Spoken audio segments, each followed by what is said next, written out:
Hello everyone. आज हम chapter start करेंगे mediation and conciliation.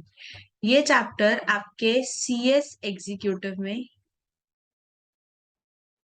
Company law में आता है। आपसे कंपनी लॉ में पूछा जाएगा और सीएस प्रोफेशनल में ये आता है कॉर्पोरेट डिस्प्यूट के पेपर में, सीडी के पेपर में। मिनिमम 5 मार्क्स का ये जरूर आता है। एक क्वेश्चन 5 मार्क्स का इस पे जरूर बनता है। बहुत आसान टॉपिक है, बच्चे छोड़ के चले जाते हैं और कई बच्चों को समझ में नहीं आता क्योंकि कई टीचर्स कराते नहीं है। ऑलमोस्ट टीचर्स कराते ही नहीं है ये चैप्टर। इसलिए बेटा जरूर करके जाना, बहुत आसान है। आधे घंटे के अंदर हम इसको पूरा कर लेंगे, आपको समझ में भी आ जाएगा, याद भी हो जाएगा। ठीक है, चलिए फिर शुरू करते हैं। मेडिएशन एंड कॉन्सिलेशन। अच्छा एक बात बताइए, इसको स्टार्ट करने से पहले एक बात बताओ कि जब भी कंपनी से रिलेटेड कोई भी केस होता है तो वो कहाँ पे जाता है? या तो वो सेंट्रल गवर्नमेंट में जाता है, या फिर वो एनसीएलटी में जाता है, या फिर वो एनक्लैट में जाता है। ठीक है, एनसीएलटी का मतलब होता है नेशनल कंपनी लॉ ट्रिब्यूनल, और एनसीएलटी का मतलब होता है national company law appellate tribunal. ठीक है, कंपनी से रिलेटेड कोई भी केस होता है वो कहाँ पे जाता है? या तो सेंट्रल गवर्नमेंट पे, या तो एनसीएलटी पे, या फिर एनसीएलटी पे जाता है। इसको एनक्लैट भी बोल सकते हैं। ठीक है, अच्छा हम सबको पता है हमारे देश में बड़ी सारी कंपनीज हैं। 14 लाख कंपनीज है हमारे देश में। ऑलमोस्ट कितनी कंपनीज है? अप्रॉक्स कह सकते हैं 14-15 लाख कंपनीज हैं। तो कंपनी से रिलेटेड बहुत ज्यादा केस होते होंगे केसेस। तो वो सारे कहाँ जाते हैं? या तो सेंट्रल गवर्नमेंट में जाते हैं, या फिर एनसीएलटी में जाते हैं, या फिर एनक्लैट में जाते हैं, राइट? तो फिर इनके पास भी क्या होता है, बहुत ज्यादा केसेस पेंडिंग हो जाते हैं। जल्दी जल्दी स्पीडी डिस्पोजल ऑफ केसेस नहीं हो पाता। तो इसलिए कंसेप्ट बनाया गया, लॉ मेकर ने कंसेप्ट बनाया गया, उसको बोला गया मेडिएशन एंड कॉन्सिलिएशन। क्या बोला? मेडिएशन एंड कॉन्सिलिएशन एक कंसेप्ट बनाया गया। ठीक है, अब इसमें क्या लिखा है? इस पे लगता है बेटा सबसे पहले सेक्शन 442 ऑफ कंपनीज एक्ट 2013। हमें क्या पढ़ना है? सेक्शन 442 ऑफ कंपनीज एक्ट 2013 पढ़ना है। Read with companies मेडिएशन and conciliation rules 2016। ठीक है, दो चीजें हमें पढ़नी है इसमें। सेक्शन 442 पढ़ना है कंपनीज एक्ट का, साथ में पढ़ना है हमें कंपनीज मेडिएशन एंड कॉन्सिलिएशन रूल्स 2016। बहुत आसान है, अभी हो जाएगा खत्म। आधे घंटे में आपको पता भी नहीं चलेगा और आपको याद भी हो जाएगा। ठीक है, उसके बाद आप स्कैनर के क्वेश्चन सॉल्व करेंगे, आपको इजीली स्कैनर के क्वेश्चन भी सॉल्व हो जाएंगे। ठीक है जी, चलिए। अच्छा कोई पार्टी है, किसी भी पार्टी की proceeding, party can be company और एनी अदर पर्सन। ठीक है, इसकी प्रोसीडिंग चल रही है या तो सेंट्रल गवर्नमेंट पे, या तो एनसीएलटी पे, या फिर एनक्लैट पे। तो पार्टी अप्लाई कर सकती है सीजी को, एनसीएलटी को, एनक्लैट को। क्या अप्लाई करेगी? Please refer our matter to mediation and conciliation. हमारे मैटर को रेफर कर दीजिए मेडिएशन एंड कॉन्सिलिएशन में। ये बेटा जो इसके नोट्स हैं आपको टेलीग्राम चैनल पे मिल जाएंगे। हमारे टेलीग्राम चैनल का लिंक मैं डिस्क्रिप्शन में दे दूंगी, वहां से आप कर सकते हो इसको डाउनलोड। ठीक है, और अगर आपको कोई डाउट है तो वहां पे आप पूछ सकते हो। ठीक है जी, चलिए। तो पार्टी खुद अप्लाई कर सकती है सीजी पे, एनसीएलटी पे, क्लैट पे, इन तीनों में से जहां भी केस चल रहा होगा। तो उनको बोल सकते हैं कि हमारा मैटर है, इसमें टाइम लग रहा है डिस्पोजल में, तो आप रेफर कर दो हमारा केस मेडिएशन एंड कॉन्सिलिएशन में। तो सीजी, एनसीएलटी या एनक्लैट रेफर कर सकते हैं पार्टी के कहने से भी। या फिर अगर सेंट्रल गवर्नमेंट एनसीएलटी या एनक्लैट स्यू मोटो, स्यू मोटो का मतलब होता है अपने आप, यहाँ लिखेंगे स्यू मोटो का मतलब होता है अपने आप, खुद, अपनी मर्जी से, अपने आप। ठीक है, स्यू मोटो मतलब अपने आप एनसीएलटी, सीजी या एनक्लैट रेफर कर सकते हैं to the case mediation and conciliation. Simple, ये सेक्शन 442 से इतनी सी बात करता है। सेक्शन 442 से इतनी सी बात करता है, खत्म हो गया सेक्शन। अब हम पढ़ेंगे रूल्स। सेक्शन 442 क्या कहता है? अगर किसी पार्टी की प्रोसीडिंग चल रही है सीजी पे के पास, एनसीएलटी के पास, या एनक्लैट के पास, तो पार्टी अप्लाई कर सकती है सेंट्रल गवर्नमेंट को, एनसीएलटी को, एनक्लैट को। क्या? Please refer our matter to mediation and conciliation. ठीक है, या फिर सेंट्रल गवर्नमेंट, एनसीएलटी, एनक्लैट, जहां पे भी इन तीनों में से किसी में भी आपका केस चल रहा है, तो वो सीजी, एनसीएलटी, एनक्लैट अपनी मर्जी से स्यू मोटो भी क्या कर सकते हैं? रेफर कर सकते हैं case to the mediation and conciliation. Party भी बोल सकती है रेफर करने के लिए, या फिर ये लोग खुद भी कर सकते हैं। कितना आसान है। इसके बाद हम पढ़ने वाले हैं रूल्स। सबसे पहले रूल 3। रूल 3 क्या बोलता है? Panel of mediator and conciliator. अच्छा, मेडिएशन एंड कॉन्सिलिएशन में ना मेडिएटर होता है। मेडिएटर क्या करता है? हेल्प करता है पार्टीज को for the settlement of dispute. ठीक है, जैसे जज होता है, वकील होते हैं कोर्ट में, वैसे ही मेडिएटर होता है, वो दोनों पार्टीज के सुनता है, उसके बाद अल्टीमेट डिसीजन लेता है और पार्टीज की हेल्प करता है कि वो म्यूचुअल डिसीजन, म्यूचुअल सेटलमेंट कर पाए। ये काम होता है मेडिएटर का या फिर कॉन्सिलेटर। ठीक है, सिंपल। ठीक है। अब panel of mediator and conciliator, panel कौन बनाता है? Maintain by RD. क्वेश्चन आता है पेपर में, कौन बनाता है? आरडी। आरडी का मतलब होता है रीजनल डायरेक्टोरेट। जिसको नहीं पता वो लिख लेगा, रीजनल डायरेक्टोरेट बनाता है, डायरेक्टोरेट। ठीक है जी। कौन बनाता है बेटा panel of mediator conciliator maintained by RD. RD मतलब regional directorate. Details of panel कहाँ पे होती है? एमसीए की वेबसाइट पे होती है। अच्छा, एक हमारी वेबसाइट है, उस वेबसाइट का नाम है mca.gov.in। ये हमारी वेबसाइट है, इसके अंदर सारी कंपनीज की इंफॉर्मेशन होती है। हिंदुस्तान में जितनी भी कंपनीज है सबकी इन्फॉर्मेशन इस वेबसाइट पे आपको मिल जाएगी। ठीक है, वेबसाइट को कैसे चलाते हैं अगर नहीं पता तो आप मुझे कमेंट करके बताओ, मैं आपको इस वेबसाइट के बारे में बताऊंगी, इसको प्रैक्टिकली कैसे यूज करते हैं मैं आपको बताऊंगी। ठीक है बेटा। ठीक है। तो इस ये जो पैनल ऑफ मेडिएटर कॉन्सिलेटर है, कौन बनाता है? आरडी बनाता है। आरडी का मतलब होता है रीजनल डायरेक्टोरेट बनाता है। डिटेल्स ऑफ पैनल कहाँ पे होती है? एमसीए की वेबसाइट पे हो जाती है। ठीक है।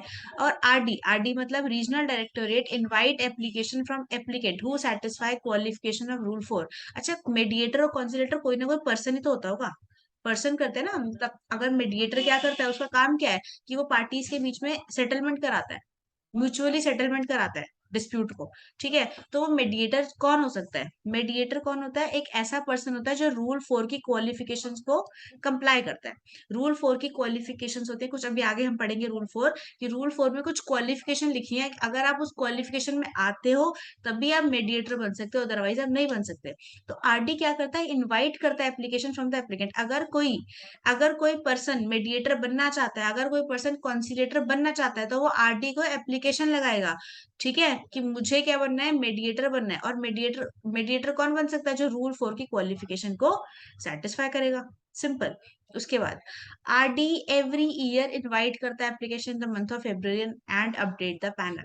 आरडी एवरी ईयर इनवाइट करता है एप्लीकेशन उन एप्लीकेंट से जो सेटिस्फाई करते हैं क्वालिफिकेशन ऑफ द रूल 4, कि आओ मुझे एप्लीकेशन लगाओ, हम भी आपको क्या बनाएंगे? मेडिएटर बनाएंगे।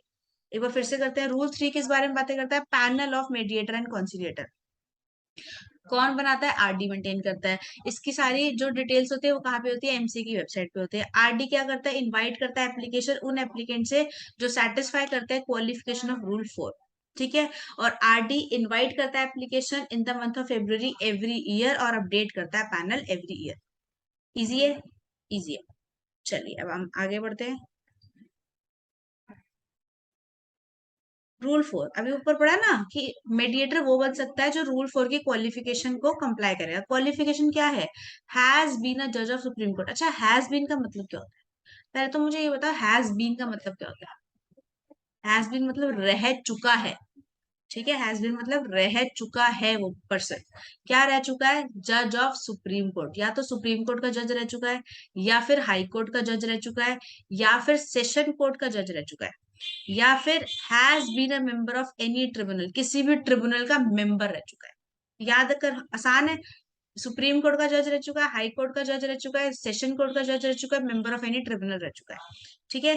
अच्छा, ऐसा एडवोकेट जिसके पास 10 साल का एक्सपीरियंस है, एडवोकेट हैविंग 10 years और more experience can become mediator. अच्छा, ऐसा एडवोकेट जिसके पास 9 साल का एक्सपीरियंस है, क्या वो बन सकता है मेडिएटर? नहीं, वो नहीं बन सकता।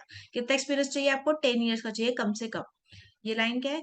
इक्वल टू और more than 10 years experience. Simple. ठीक है। अच्छा, पीसीए, पीसीए मतलब practising chartered accountant. PCS practising company secretary. PCA में practising cost and management accountant having 15 years और more experience. PCS, PCA, PCA में जिनके पास 15 साल और मोर का एक्सपीरियंस है वो भी क्या बन सकते हैं? मेडिएटर बन सकते हैं। सिंपल। आगे क्या लिखा है? हैज बीन अ मेंबर और president of consumer court. Has been a member और प्रेसिडेंट ऑफ कंज्यूमर कोर्ट, वो क्या होना चाहिए, रह चुका हो क्या, मेंबर या फिर प्रेसिडेंट ऑफ कंज्यूमर कोर्ट। याद रखना बेटा, कंपनी में हैज बीन का मतलब होता है हमेशा रह चुका है। ठीक है, अगर ये लिखा होना अगर ये होता कि अभी है तो लिखा होता इज अ जज ऑफ सुप्रीम कोर्ट। ठीक है, तो इज नहीं है, हैज बीन, रह चुका है सुप्रीम कोर्ट का जज, हाई कोर्ट का जज, सेशन कोर्ट का जज, member of any tribunal, advocate जिसके पास 10 साल और मोर का एक्सपीरियंस है, पीसीए पीसीएस पीसीए में हैविंग 15 years और मोर एक्सपीरियंस, और मेंबर और प्रेसिडेंट ऑफ कंज्यूमर कोर्ट, और एक्सपर्ट इन मेडिएशन कॉन्सुलेशन। अच्छा, इसके ना एक सर्टिफिकेट कोर्स भी होता है, मेडिएटर या कॉन्सिलेटर बनने के लिए एक सर्टिफिकेट कोर्स भी होता है। अगर आपने वो कर रखा है तो आप क्या बन जाओगे, एक्सपर्ट बन जाओगे मेडिएशन एंड कॉन्सिलेशन में।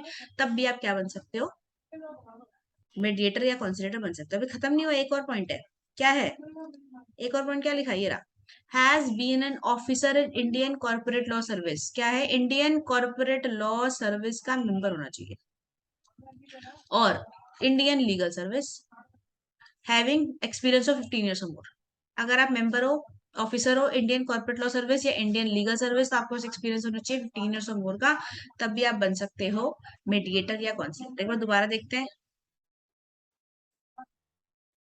रूल 4 क्या बोलता है, क्वालिफिकेशन, कौन कौन मेडिएटर कॉन्सिलेटर बन सकता है। तो पहला क्या, जज ऑफ सुप्रीम कोर्ट, जज ऑफ हाई कोर्ट, जज ऑफ सेशन कोर्ट, मेरे साथ बोलोगे तभी याद होगा, जज ऑफ सुप्रीम कोर्ट, जज ऑफ हाई कोर्ट, जज of session court, member of any tribunal, advocate, 10 साल का एक्सपीरियंस, पीसीए पीसीएस पीसीए में 15 साल का एक्सपीरियंस। 6 तो मुझे ऐसे याद हो गए। ठीक है, ऐसे याद करना है, हैज बीन जज of supreme court, high court, session court, member of any tribunal, advocate, 10 साल का एक्सपीरियंस, पीसीए पीसीएस पीसीए में 15 साल का एक्सपीरियंस। ठीक है, सिंपल। ठीक है, मेंबर और president of consumer court, has been a member और president of consumer court, expert in mediation conciliation. उसके बाद क्या है, has been an officer in Indian corporate law service और इंडियन लीगल सर्विस, 15 साल का एक्सपीरियंस। सिंपल, कितना आसान है, बहुत आसान चैप्टर है यार ये। थोड़ा सा याद करना है, अगर साथ साथ मेरे बोलोगे तो तुम्हें याद भी हो जाएगा बेटा साथ साथ। ठीक है, तो पूरी मेहनत करेंगे हम, साथ साथ बोलेंगे। Next is rule 5। रूल 5 में क्या लिखा है, क्वालिफिकेशन। रूल 4 में क्या लिखा था, क्वालिफिकेशन। रूल 5 में क्या लिखा है, डिसक्वालिफिकेशन। डिसक्वालिफिकेशन का मतलब क्या होता है, कौन मेडिएटर कॉन्सिलेटर नहीं बन सकता, कौन मेडिएटर कॉन्सिलेटर नहीं बन सकता। ठीक है जी,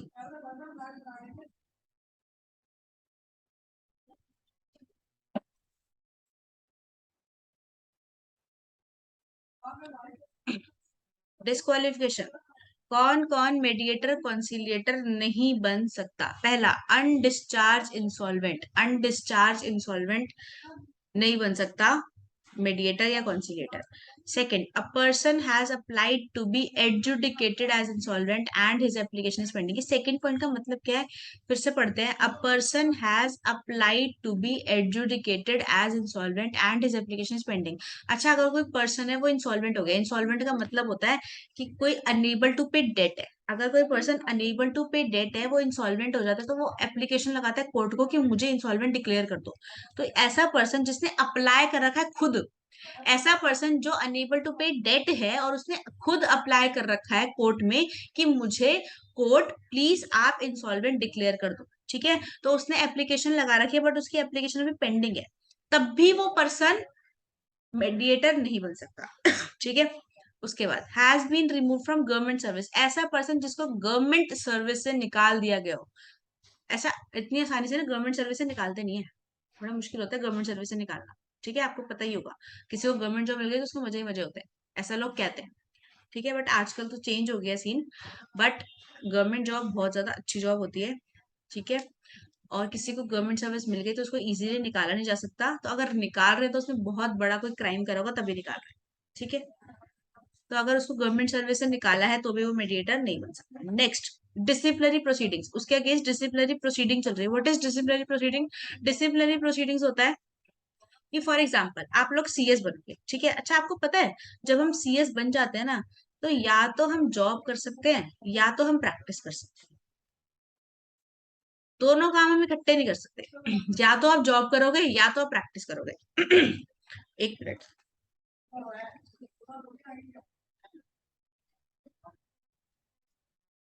या तो क्या करोगे, जॉब करोगे या तो आप प्रैक्टिस करोगे, दोनों काम इकट्ठे नहीं कर सकते।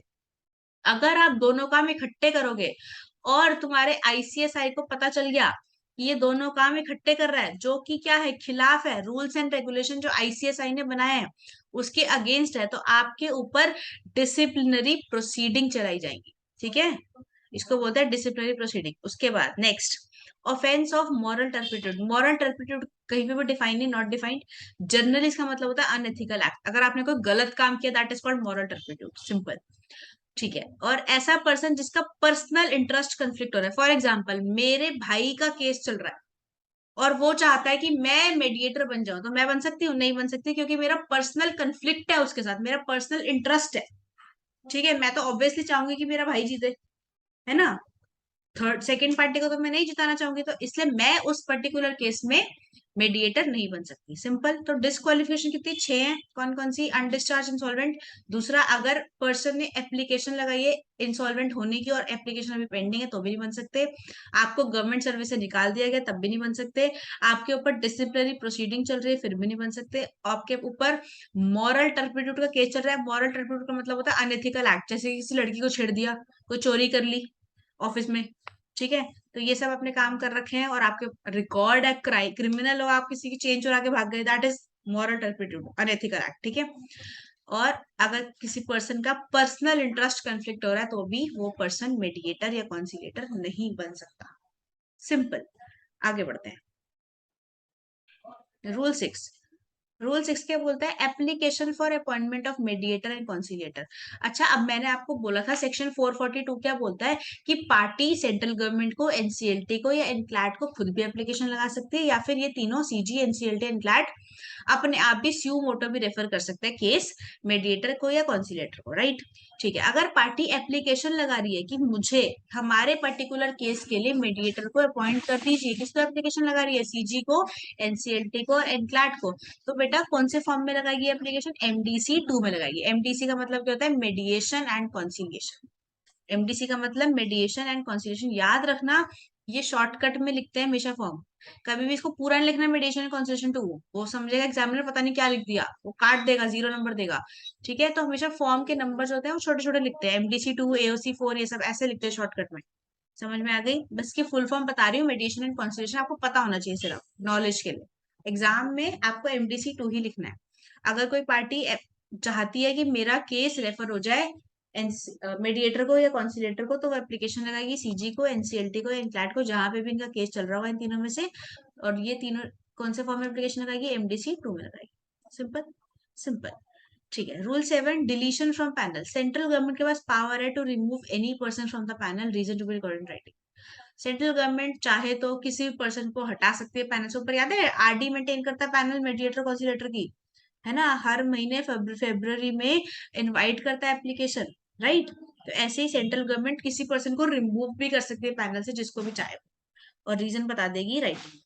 आगे बढ़ते हैं, rule number 8, withdrawing name from panel. अच्छा, सेंट्रल गवर्नमेंट हटा सकती है ऊपर रूल 7 में, क्या पर्सन खुद अपना नाम हटवा सकता है पैनल में से? यस। अगर कोई पर्सन एप्लीकेशन लगाएगा, आरडी को विड्रॉ एप्लीकेशन लगाएगा कि मेरा नाम पैनल से हटा दो, अब मैं मेडिएटर या कॉन्सिलेटर नहीं रहना चाहता, आरडी क्या करेगा? विद इन 15 डेज अपडेट कर देगा पैनल। कोई पर्सन एप्लीकेशन लगाएगा आरडी को, प्लीज रिमूव या withdraw my name from the panel of mediator conciliator, RD कहेगा बिल्कुल ठीक है, कोई दिक्कत नहीं है, आरडी आपका पैनल अपडेट कर देगा विद इन 15 डेज, आपका नाम हटा देगा 15 दिन के अंदर, सिंपल। आगे, रूल 9 क्या बोलता है बेटा? Duty of mediator and conciliator to disclose certain facts.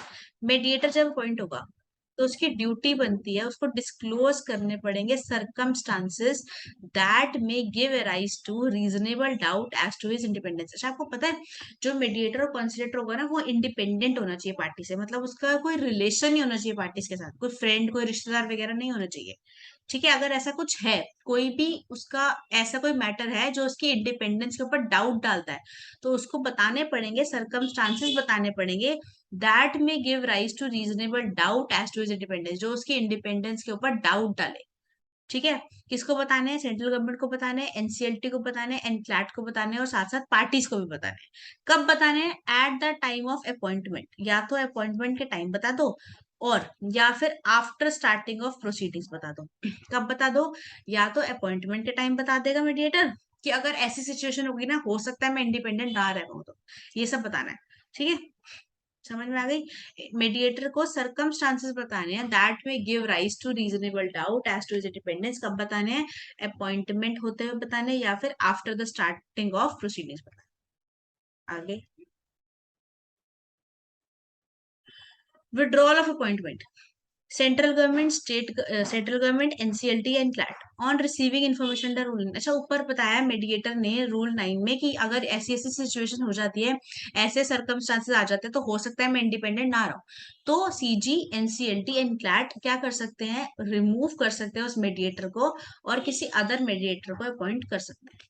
ठीक है, ये ड्यूटी है, मीडिएटर को बताना ही पड़ेगा कि अगर ऐसी सिचुएशन हो गई तो मैं इंडिपेंडेंस हो सकता है मैं ना रहूं, इंडिपेंडेंट में ना रह पाऊं, तो इस केस में सेंट्रल गवर्नमेंट एनक्लैट या NCLT on receiving information under rule 9 remove कर सकते हैं मीडिएटर को और अपॉइंट कर सकते हैं एनी अदर पर्सन को एज अ मीडिएटर। ठीक है, या फिर mediator himself offer to withdraw from proceeding, mediator खुद भी बोल सकता है क्योंकि मैं इंडिपेंडेंट नहीं रह सकता इस पर्टिकुलर केस में, तो आप मेरी जगह किसी और पर्सन को मीडिएटर बना दो। अच्छा, विड्रॉ फ्रॉम प्रोसीडिंग यही है, विड्रॉ फ्रॉम पैनल नहीं, ऊपर था विड्रॉ फ्रॉम पैनल, वो पैनल से हटना चाहता है, यहाँ विड्रॉ फ्रॉम प्रोसीडिंग मतलब पर्टिकुलर केस से हटना चाहता है, याद रखना इस बात को।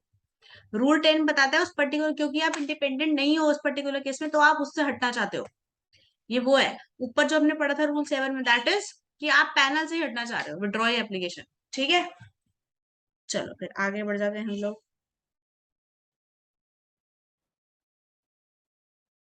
रूल 10 हमने पढ़ लिया है, अब उसके बाद रूल 30 करा रही हूँ पहले। Following matter shall not be refer to mediation and conciliation, कुछ कुछ मैटर्स मेडिएशन और कॉन्सिलेशन में रेफर नहीं करे जा सकते, कौन कौन से। अच्छा, जो मेडिएशन और कॉन्सिलेशन में बेसिकली जर्नली जो मैटर्स रेफर होते हैं, वो बड़े मतलब वैसे होते हैं, बहुत लाइट मैटर्स होते हैं, सीरियस मैटर कभी भी मेडिएशन कॉन्सिलेशन में नहीं जा सकते। अच्छा, आप लोगों ने ना आर्बिट्रेशन पढ़ा होगा, आपके सब्जेक्ट में आर्बिट्रेशन एंड कॉन्सिलेशन एक्ट है। ठीक है, वो सेम टू सेम है, मतलब कह सकते हैं कि 90% सेम है, आर्बिट्रेशन और मेडिएशन ऑलमोस्ट सेम है। ठीक है, तो कुछ मैटर्स जो सीरियस मैटर्स होते हैं वो आर्बिट्रेशन में रेफर नहीं हो सकते, और ऐसे ही कुछ मैटर्स मेडिएशन और कॉन्सिलेशन में भी रेफर नहीं हो सकते। कौन कौन से मैटर है, ऐसे मैटर जिसके ऊपर इंस्पेक्शन इन्वेस्टिगेशन चल रही है। ठीक है, cases involving serious allegation of fraud, fraud के मैटर्स उसमें भी जा सकते हैं। अच्छा, फ्रॉड का सेक्शन क्या है, section 447 of companies act 2013 fraud के ऊपर लगता है। सेक्शन 447 ऑफ कंपनीज एक्ट 2013 लगता है बेटा फ्रॉड पे। ठीक है, क्रिमिनल केसेस में भी जा सकते हैं, क्रिमिनल केसेस कोई मैटर, आप किसी का मर्डर कर दिया तो कोर्ट में जाना पड़ेगा। ठीक है, चोरी कर दी कोर्ट में जाना पड़ेगा, छोटे मोटे मैटर जाते हैं बस, मेडिएशन कॉन्सिलेशन में इतने हैवी मैटर सीरियस मैटर्स नहीं जाते। सिंपल नॉन कंपाउंडेबल, जो नॉन कंपाउंडेबल है वो भी नहीं जाते। केसेस इन्वॉल्विंग पब्लिक इंटरेस्ट, अगर किसी पब्लिक का इंटरेस्ट है किसी केस में, तो वो भी मेडिएशन कॉन्सिलेशन में नहीं जा सकते। ठीक है, and rest of the matters can be refer to the mediation and conciliation under section 442।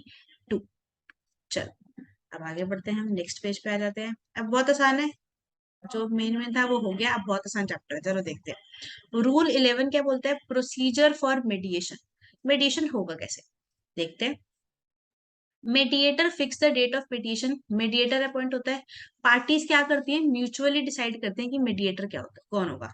तो mediator fix the date of mediation, mediator fix करता है date of mediation, session with both the parties with the consent of party, दोनों party से पूछ के उनकी consent लेके मेडिएशन session fix करेगा। ठीक है, प्लेस ऑफ मीटिंग का कहाँ पे होगा सेशन, तो determine bye CG NCLT and CLAT, जो सीजी बता दे एनसीएलटी बता दे या फिर एनक्लैट बता दे वो होगा, या फिर जहाँ पे पार्टी एग्री कर ले, दोनों में से कुछ भी हो सकता है।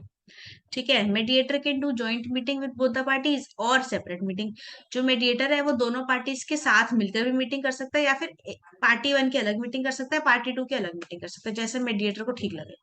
Simple, each party shall at least 10 days before the session give brief of issue, each party shall at least 10 days before the session give brief of issue, मतलब कि सेशन होने से, मीटिंग होने से 10 दिन पहले दोनों पार्टीज मेडिएटर को बताएंगी कि इशू क्या था। यार मेडिएटर को बताना तो पड़ेगा ना किस चीज की लड़ाई हो रही है, क्या डिस्प्यूट है, बताओगे नहीं तो वो कैसे सोल्व करवाएगा, है ना। तो 10 दिन पहले आप मेडिएटर को बता देना कि हमारा ना इस चीज का डिस्प्यूट है, उसको ब्रीफ दे देना। कितने दिन पहले देना है, 10 दिन पहले देते हैं, एटलीस्ट 10 डेज, कम से कम 10 दिन पहले देना। सिंपल। ठीक है, अब आगे बढ़ जाते हैं। आगे, where there is more than one mediator, अच्छा हो सकता है एक से ज्यादा मीडिएटर हो, ठीक है। The mediator first concur with the party that agree to nominate him and thereafter interact with, मतलब फॉर एग्जाम्पल ये पार्टी वन है, पार्टी वन ने अपॉइंट करा मीडिएटर ए को, मीडिएटर ए को, ठीक है, और पार्टी टू ने अपॉइंट करा मीडिएटर बी को। तो मीडिएटर ए सबसे पहले बात करेगा पार्टी नंबर वन से, उसके बाद बात करेगा पार्टी नंबर टू से, और ऐसे ही मीडिएटर बी सबसे पहले बात करेगा पार्टी टू से, उसके बाद बात करेगा वो पार्टी वन से। मतलब मीडिएटर सबसे पहले उस पार्टी से बात करेगा जिसने उसको अपॉइंट करा होगा, बाद में दूसरी पार्टी के पास जाएगा, अगर एक से ज्यादा मीडिएटर हैं तो। सिंपल। रूल 12 क्या बोलता है, mediator not bound by the evidence act और सीपीसी, मेडिएटर के ऊपर एविडेंस एक्ट और सीपीसी मतलब सिविल प्रोसीजर कोड नहीं लगता। लिख देती हूँ, civil procedure code, civil procedure code नहीं लगेगा, ठीक है जी। मेडिएशन के ऊपर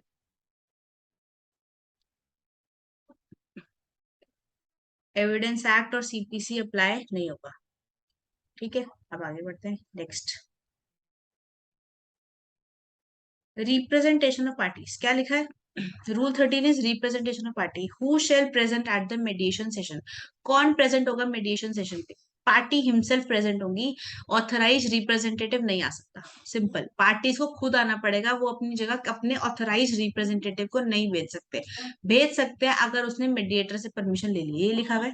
who shall present at the मेडिएशन session तो लिखा है पार्टी हिमसेल्फ प्रेजेंट होगी, ऑथराइज रिप्रेजेंटेटिव अलाउड है only with the permission of mediator only, ठीक है। बेटा लॉ में लिखा है party shall be present in the session, party shall be personally present at the session, personally present होंगी, ठीक है। बेटा हमने जनरल मीटिंग पढ़ा था, मैं मतलब बताया था पर्सनली प्रेजेंट क्या होता है ना। मीडिएटर, सेंट्रल गवर्नमेंट में allow parties to come to session through authorise representative, अगर मीडिएटर अलाउ कर देता है कि आप अपने ऑथराइज रिप्रेजेंटेटिव को भेज सकते हो तो भेज सकते हैं, अदरवाइज आपको पर्सनल ही आना पड़ेगा, ठीक है। Next, rule number 14, consequences of non attendance of party, अगर मीडिएशन सेशन में दो कॉन्जिक्यूटिव टाइम्स पार्टीज प्रेजेंट नहीं होती, दो कॉन्जिक्यूटिव टाइम्स मतलब लगातार दो बारी, ठीक है, आज हुआ मेडिएशन आप आज नहीं आए, 2 दिन बाद फिर हुआ मेडिएशन सेशन आप फिर नहीं आए, तो अगर आप दो कॉन्जिक्यूटिव टाइम्स प्रेजेंट नहीं होते हो मेडिएशन सेशन में तो mediation deem to have been failed, mediation वहीं पे फेल हो जाएगा, और हम लोग इंटीमेट कर देंगे, मतलब मेडिएटर इंटीमेट कर देगा सेंट्रल गवर्नमेंट को, एनसीएलटी को, एनक्लैट को कि पार्टी तो आई नहीं रही यार, तो मेडिएशन कराने का फायदा क्या, तो mediation session has been failed, अगर आप दो कॉन्जिक्यूटिव टाइम्स प्रेजेंट नहीं हो पाते हो तो, ठीक है। Clear.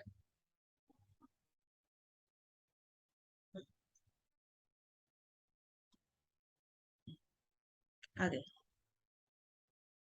Administrative assistance, rule number 15 क्या है, एडमिनिस्ट्रेटिव असिस्टेंस, ये क्या बोलता है, मेडिएटर असिस्टेंस ले सकता है एडमिनिस्ट्रेटिव पर्पस के लिए for by the suitable institution और पर्सन, ये नहीं आएगा पेपर में, इसमें लिखा है सिंपल, एक लाइन में बता देती हूँ बेटा, इसमें लिखा है कि इंफ्रास्ट्रक्चर की फैसिलिटीज ले सकता है, मेडिएशन सेशन कराने के लिए इंफ्रास्ट्रक्चर चाहिए तो उसकी फैसिलिटी ले सकते हैं मेडिएटर, और कॉस्ट कौन भरेगा, पार्टीज भरते हैं, कॉस्ट किससे लेगा, पार्टी से लेगा, सिंपल, ये पेपर में नहीं आएगा। आगे,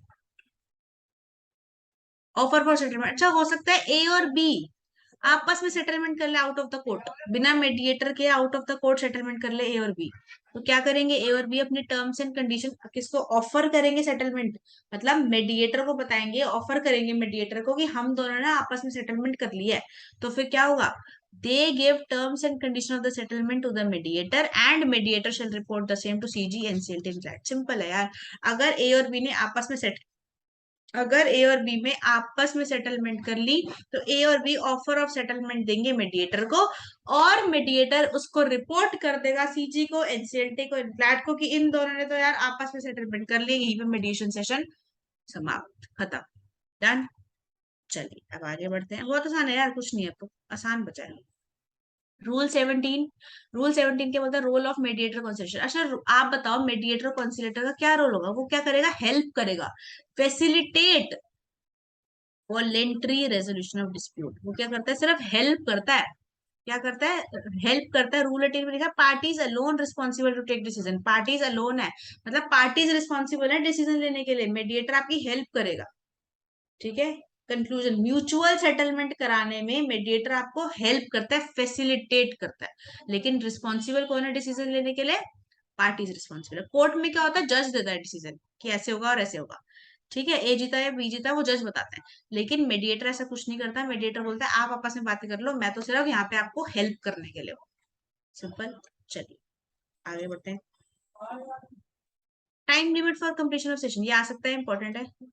कब मेडिएशन सेशन कंप्लीट होगा? क्या लिखा है बेटा? 3 मंथ्स, 3 महीने में हो जाएगा। From the date of appointment of expert mediator, जब से अपॉइंट करा ना मेडिएटर को, जिस दिन मेडिएटर को अपॉइंट करा है उसके 3 महीने के अंदर आपको मेडिएशन सेशन कंप्लीट करना है। ठीक है, 3 महीने के अंदर मेडिएशन प्रोसेस टर्मिनेट हो जाएगा। ठीक है, फर्दर एक्सटेंशन मिल जाएगी 3 मंथ्स की। Mediator give extension but apply to NCLT और include by taking extension, for taking extension. 3 महीने का टाइम है, एक्सटेंशन ले सकते हैं 3 महीने की। मेडिएटर देगा एक्सटेंशन। मेडिएटर किससे एक्सटेंशन लेगा? एनसीएलटी से या फिर इनक्लैड से लेगा। आगे बढ़ते हैं।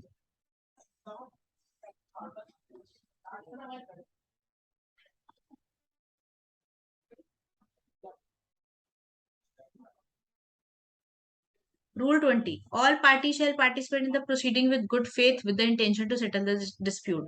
जो पार्टीज होंगी वो गुड फेथ में पार्टिसिपेट करेंगी प्रोसीडिंग में, और उनकी इंटेंशन होनी चाहिए डिस्प्यूट को सेटल करने की। ठीक है। Rule 21 क्या है? Confidentiality, disclosure and in admissibility of information. क्या लिखा है? ये भी इंपॉर्टेंट है बेटा। Rule 21 आ सकता है पेपर में, इंपॉर्टेंट है ये भी। तो जो आ सकता है मैं बता रही हूँ, ये नहीं आएगा एग्जाम में, नॉट फॉर एग्जाम। ठीक है। Rule 21 क्या है? Confidentiality, disclosure and in admissibility of information. Party one during the session information जो भी देगी मेडिएटर वो अदर पार्टी को फॉरवर्ड कर देगा और अदर पार्टी उसके ऊपर एक्सप्लेनेशन दे सकती है।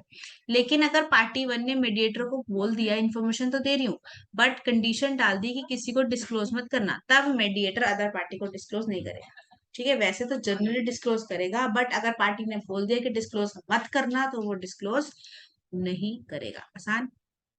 आगे। Rule 22 is privacy.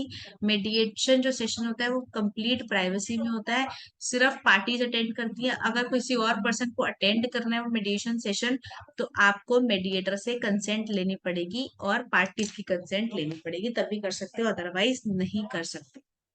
Chapter is over. आसान चैप्टर है बेटा, आप इसको 1-2 बार देखोगे, आधे घंटे के अंदर हमने पूरा कर लिया है। आपको नोट्स मिल जाएंगे, written notes, handwritten notes, आपको इजीली समझ में आ जाएगा। सिर्फ यही पढ़ना है और कहीं से पढ़ने की जरूरत नहीं है। ठीक है बेटा, अगर समझ में आया हो, अच्छा लगा हो, तो प्लीज लाइक करो, अपने फ्रेंड्स के साथ शेयर करो। Thank you so much.